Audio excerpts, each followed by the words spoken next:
Well, today wraps up day 5 of my trek.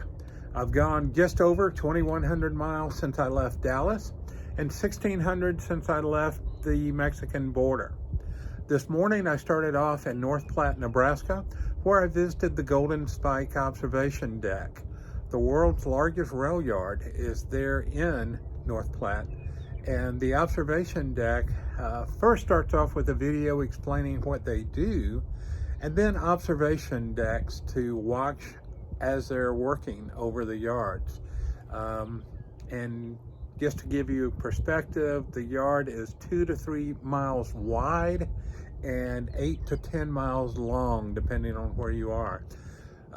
The outside observation deck is on the 7th floor, while the enclosed was on the 8th floor. Very interesting.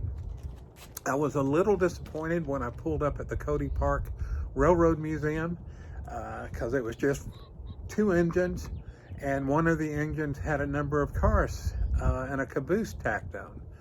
But the museum was in those cars. It was a very linear museum, so you got to see the engineer station inside the engine, then walk back to the cars and work your way down. Very nicely done, small, but very nicely done and very educational.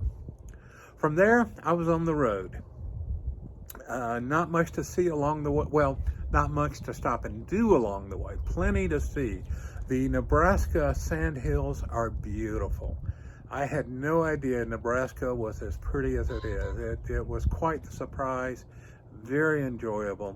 I was also surprised by how much wetlands there are along the way.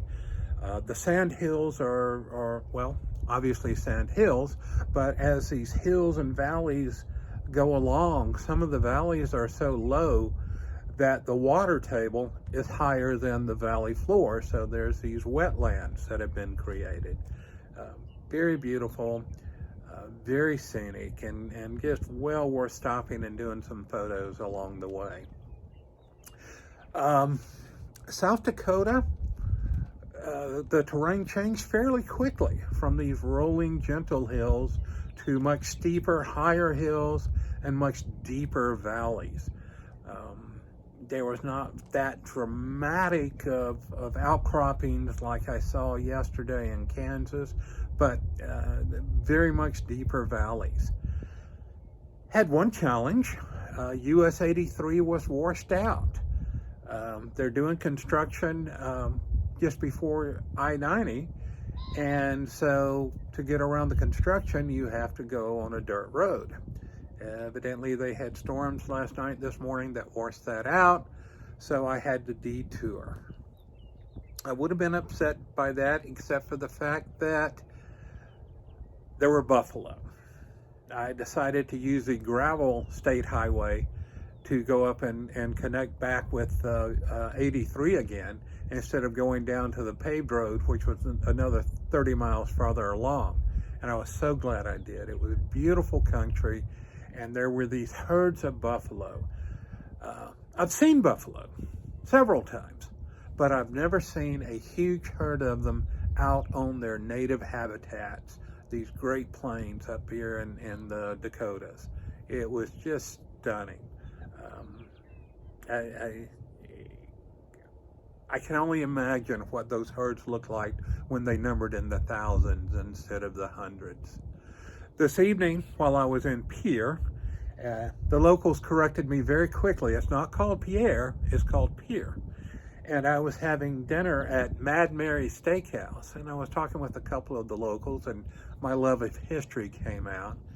And they were telling me there's a pair of roads that go alongside the Missouri River, which is over my right shoulder. The one that I'm standing next to is State Highway 1804. On the other side of the river is State Highway 1806. And what the significance of that is 1804 was when the Lewis and Clark expedition came through this part of the country on their way to the Pacific, and 1806 was when they came through on the way back. So of course I had to drive out here. and I'm so glad I did. It is absolutely beautiful out here. Over like my left shoulder, you can see the Earthen Dam. The lake behind it goes for 200 miles farther back, and I'm not even going to try to pronounce the name of that dam. But anyway, it's a beautiful evening out here. In the morning, I'll be hitting the South Dakota Cultural Museum before heading up to Bismarck, hitting their museum and spending the night there.